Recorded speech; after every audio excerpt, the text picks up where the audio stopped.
Morning friends, ಎಲ್ಲರೂ ಹೇಗಿದ್ದೀರಿ? ಎಲ್ಲರೂ ಚೆನ್ನಾಗಿದ್ದೀರಿ ಅಂತ ಭಾವಿಸ್ತಾ ಇವತ್ತಿನ ವಿಡಿಯೋನ ಶುರು ಮಾಡೋಣ ಬನ್ನಿ. ಇವತ್ತಿನ ವಿಡಿಯೋನ ಮಾರ್ನಿಂಗಿಂದ ಸ್ಟಾರ್ಟ್ ಮಾಡಿದ್ದೀನಿ. ನೋಡಿ ನನ್ನ ಮಕ್ಕಳು ಯಾವ ರೀತಿಯಾಗಿ ಮಲಗಿದಾರಂತೆ, ನನ್ನ ಹಾಸಿಗೆನ ಯಾವ ಕಡೆ ಹಾಸಿದನೋ ಇವ್ರು ಯಾವ ಕಡೆ ಮಲಗಿದಾರೋ ಒಂದು ತಿಳಿತಾ ಇಲ್ಲ ನನಗೆ. ಮಕ್ಕಳಂದರೆ ಹೀಗೆ ಅಲ್ವಾ, ಸುತ್ತ ತಿರುಗ್ತಾನೆ ಇರ್ತಾರೆ ಮಲಗಿದಾಗ ಅಂತರೂ. ಯಾವ ಕಡೆ ಮಲಗ್ತಾರೋ ಗೊತ್ತಾಗೋದಿಲ್ಲ. ಇವಾಗ ಮಾರ್ನಿಂಗ್ 6:30ನೇ, ಇವಾಗ ಸೂರ್ಯನೂ ಕೂಡ ಬಂದಿದ್ದಾಯಿತು. ನನ್ನ ಮಗಳು ಕೂಡ ಎದ್ದಿದ್ದಾಯಿತು. ನೋಡಿ ಎದ್ಬಿಟ್ಟು ಕೂತಿದ್ದಾಳೆ. ಇವಾಗ ಮಾರ್ನಿಂಗ್ ಬೇಗನೆ ಹೇಳ್ತಾಳೆ ಅಮ್ಮು ಅಪ್ಪಂಕಿನ. ಇವಾಗ 8:30 ಈ ಥರ ಹೇಳ್ತಿದ್ಲು ಮೊದಲೆಲ್ಲ. ಇವಾಗ 7, 6:30 ಆ ಥರನೇ ಎದ್ಬಿಡ್ತಾಳೆ. ಬೆಳಗ್ಗೆ ಬೇಗ ಎದ್ಬಿಟ್ಟು ಕೂತಿದ್ಲು. ಫ್ರೆಶ್ ಆಗಿರ್ತಾರಲ್ವ ಮಕ್ಕಳು, ಎಷ್ಟು ಫ್ರೆಶ್ ಆಗಿದ್ದಾಳೆ ನೋಡಿ. ಬೆಳಗ್ಗೆ ಮುಖ ಎಲ್ಲ ತೊಳೆದು ಬಿಟ್ಟಿದ್ವಿ, ರೆಡಿ ಮಾಡಿದ್ವಿ ಅನ್ನೋ ಥರ ಇದ್ದಾಳೆ. ನಿನ್ನೆನೇ ಎಲ್ಲ ಪಾತ್ರೆಗಳನ್ನು ಚೆನ್ನಾಗಿ ವಾಶ್ ಮಾಡಿ ಯಾವ್ದು ಬೇಕು ಯಾವ್ದು ಬೇಡ ಹಳೆ ಪಾತ್ರೆನೆಲ್ಲ ತೆಗೆದುಬಿಟ್ಟಿದ್ವಿ. ಎಲ್ಲ ಹೊಸ ಪಾತ್ರೆಗಳನ್ನು ನೀಟಾಗಿ ವಾಶ್ ಮಾಡಿಬಿಟ್ಟು ಇಟ್ಟಿದ್ದೀವಿ. ನೀರೆಲ್ಲ ನೀರೆಲ್ಲ ಜರಿದ ಮೇಲೆ ಜೋಡಿಸಿದ್ರಾಯ್ತು ಅಂತ.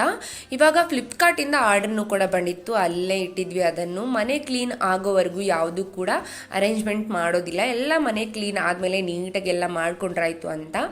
ಈ ರೂಮ್ನು ಕೂಡ ಕ್ಲೀನ್ ಆಯಿತು. ಇದು ಹೊರಗಡೆ ಸ್ಟೋರ್ ರೂಮ್ ಅಂತ. ಇದರಲ್ಲಿ ಕಾಳುಗಳಾಗಿರ್ಬೋದು, ಜೋಳ ಆಗಿರ್ಬೋದು, ಸಜ್ಜೆ, ಈ ಥರ ನಾವು ಯೂಸ್ ಮಾಡುವಂತಹ ಎಲ್ಲ ಕಾಳು ಪದಾರ್ಥ, ಮಸಾಲ ಐಟಮ್ಗಳಾಗಿರ್ಬೋದು ಎಲ್ಲನೂ ಕೂಡ ಇಲ್ಲೇ ಸ್ಟೋರ್ ಮಾಡೋದು.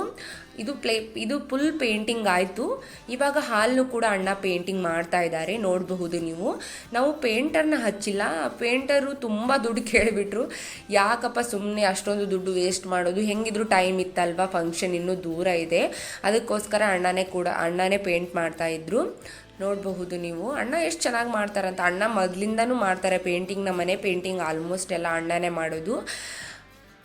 ಹೆಂಗೆ ಅನ್ನಿಸ್ತು ನಮ್ಮಣ್ಣ ಪೇಂಟಿಂಗ್ ಮಾಡೋದು ಅನ್ನೋದು ಕೂಡ ಕಮೆಂಟ್ ಸೆಕ್ಷನಲ್ಲಿ ಕಮೆಂಟ್ ಮಾಡಿ. ಅಣ್ಣನೂ ಮಾಡಿದ್ರು, ನಾನು ಮಾಡಿದೆ. ಸ್ವಲ್ಪ ಅಂದರೆ 5 ಜನ ಮಾಡಿದ್ವಿ. ಅಂದರೆ 5 ಜನರ ಕೈ ಇರಲಿ ಅಂತಾರಲ್ಲ, ಒಳ್ಳೇದಂತ. ಅದಕ್ಕೋಸ್ಕರ 5 ಜನನೂ ಕೂಡ ಮಾಡಿದ್ವಿ ಪೇಂಟಿಂಗ್. ಆದರೆ ಸ್ವಲ್ಪ ನಾವೆಲ್ಲ ಸ್ವಲ್ಪ ಮುಟ್ಟಿದ್ದು ಅಷ್ಟೇ. ಅಣ್ಣ ಫುಲ್ ಮನೆನ ಹಚ್ಚಿದ್ರು. ಅಮ್ಮನೂ ಕೂಡ ತುಂಬ ಹೆಲ್ಪ್ ಮಾಡ್ತಾಯಿದ್ರು ಅಣ್ಣನಿಗೆ. ನೋಡಬಹುದು ಈಸಿಯಾಗಿ ಅಣ್ಣ ಹಚ್ಕೋತಾ ಇದ್ದಾರೆ ಪೇಂಟಿಂಗ್ ಅಂತಲೂ ಹೇಳ್ಬಹುದು. ಕಾಮಿಡಿ ಮಾಡ್ತಾ ನಕ್ಕೋತಾ ಆ ಥರ ಎಲ್ಲ ಮಾಡ್ತಾ ಪೇಂಟಿಂಗ್ನು ಹಚ್ತಾ ಇದ್ದಾರೆ. ನಮ್ಮ ತಮ್ಮ ಅವರೆಲ್ಲ ಬಂದು ಹೆಲ್ಪ್ ಮಾಡ್ತಾರೆ ಅಣ್ಣಗೂ ಕೂಡ. ಈ ಥರ ಇರುತ್ತೆ ನಮ್ಮ ಮನೆಯಲ್ಲಿ. ಯಾವುದೇ ಫಂಕ್ಷನ್ ಇರಲಿ ಆಲ್ಮೋಸ್ಟ್ ನಮ್ಮ ಅಣ್ಣನೇ ಎಲ್ಲ ಪೇಂಟಿಂಗ್ ಮಾಡೋದು, ಆ ಥರ ಎಲ್ಲ ಮಾಡೋದು ಅಂತ ಹೇಳ್ಬೋದು. ನಿಮಗೆ ಯಾವ ರೀತಿ ಅನ್ನಿಸ್ತು ಅನ್ನೋದನ್ನ ಕೂಡ ಕಮೆಂಟ್ ಸೆಕ್ಷನಲ್ಲಿ ಕಮೆಂಟ್ ಮಾಡಿ. ನಮ್ಮ ಫ್ಯಾಮಿಲಿ ಇಷ್ಟ ಆಯಿತಾ? ಇನ್ನೂ ನಮ್ಮ ಫ್ಯಾಮಿಲಿನ ಪರಿಚಯ ಮಾಡಿ ಕೊಟ್ಟಿಲ್ಲ ನಿಮಗೆ, ಅದನ್ನು ಒಂದು ವಿಡಿಯೋ ಮಾಡಿ ನಿಮ್ಮ ಜೊತೆ ಶೇರ್ ಮಾಡ್ತೀನಿ. ನಮ್ಮ ಫ್ಯಾಮಿಲಿ ಫುಲ್ ಅಂದರೆ ನನ್ನ ಗಂಡ ಮನೆಯವರಾಗಿರ್ಬೋದು, ನನ್ನ ತವ್ರ ಮನೆಯವರಾಗಿರ್ಬೋದು, ಎಲ್ಲರನ್ನೂ ನಿಮ್ಮ ಜೊತೆ ಪರಿಚಯ ಮಾಡಿ ಕೊಡ್ತೀನಿ. ಅದು ಒಂದು ವಿಡಿಯೋ ಮಾಡಬೇಕು, ಆಗ್ತಾಯಿಲ್ಲ. ಅಂದರೆ ನೋಡಬಹುದು ಎಷ್ಟು ಬ್ಯುಸಿ ಆಗಿದೆ ನಮ್ಮ ಡೇ ಅಂತ.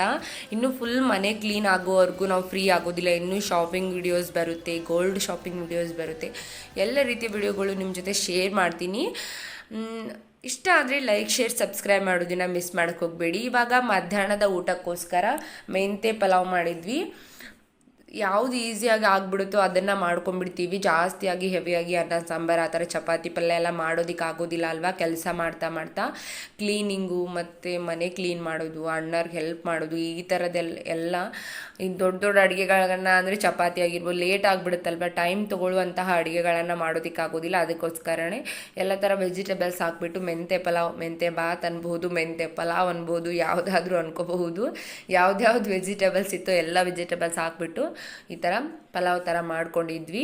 ಇವಾಗ ಅಡುಗೆ ಮನೆಯೂ ಕೂಡ ಪೇಂಟಿಂಗ್ ಎಲ್ಲ ಕಂಪ್ಲೀಟ್ ಆಯಿತು. ಕಿಟಕಿಗೆಲ್ಲ ಪೇಂಟಿಂಗ್ ಅಮ್ಮ ಹಚ್ಚಿದ್ದಾರೆ, ಅಣ್ಣನೂ ಹಚ್ಚಿದ್ದಾರೆ. ನೋಡಬಹುದು ಯಾವ ರೀತಿಯಾಗಿ ಕಾಣ್ತಾ ಇದೆ ಅಂತ. ನಾನು ಎಲ್ಲ ಮನೆ ಫುಲ್ ಕಂಪ್ಲೀಟ್ ಆದಮೇಲೆ ಮನೆ ಹೋಮ್ ಟೂರ್ನು ಕೂಡ ಮಾಡಿ ನಿಮ್ಮ ಜೊತೆ ಶೇರ್ ಮಾಡ್ತೀನಿ. ನೋಡ್ಬೋದು ನಮ್ಮ ತಮ್ಮನೂ ಕೂಡ ನಮ್ಮ ಅಣ್ಣಗೆ ಹೆಲ್ಪ್ ಮಾಡ್ತಾ ಇದ್ದ, ಅದನ್ನು ಕೂಡ ಸ್ವಲ್ಪ ವಿಡಿಯೋನ ಮಾಡಿಕೊಂಡೆ. ಇವಾಗ ಎಲ್ಲನೂ ಆಲ್ಮೋಸ್ಟ್ ಹಾಲ್ ಕಂಪ್ಲೀಟ್ ಆಯಿತು, ಎಲ್ಲ ಹಚ್ಚೋದು ಕೂಡ. 3 ಡೇಸ್ 4 ಡೇಸ್ ಆಯಿತು ಇವತ್ತಿಗೆ. ಅಷ್ಟು ದಿನ ತಗೋತು ಅಂತ ಹೇಳ್ಬೋದು. ತುಂಬ ದೊಡ್ಡ ಮನೆ ಆಗುತ್ತಲ್ವ ಪೇಂಟಿಂಗ್ ಹಚ್ಚೋದು. ಅಣ್ಣ ಒಬ್ಬನೇ ಹಚ್ತಿರೋದ್ರಿಂದ ಜಾಸ್ತಿಯಾಗಿ ಟೈಮ್ನು ಕೂಡ ತಗೊಳುತ್ತೆ. ಅಂದರೆ ನೀಟಾಗಿ ಕೂಡ ಹಚ್ಕೋತಾ ಇದ್ದಾನೆ. ಅಂದರೆ ಈ ಥರ ಎಲ್ಲ ಬೇರೆ ಕಟ್ಟಿಗೆಗಳಿಗಾಗಿರ್ಬೋದು ಯಾವುದಕ್ಕೂ ತಾಗಬಾರ್ದು ಅಂತ. ಇವಾಗ ತಾಮ್ರದ ಎಲ್ಲ ಪಾತ್ರೆಗಳನ್ನು ಕೂಡ ತಿಕ್ಕಿಟ್ಟಿದ್ದೀವಿ. ಎಲ್ಲನೂ ಕೂಡ ಜೋಡಿಸಿದ್ದಾಯಿತು.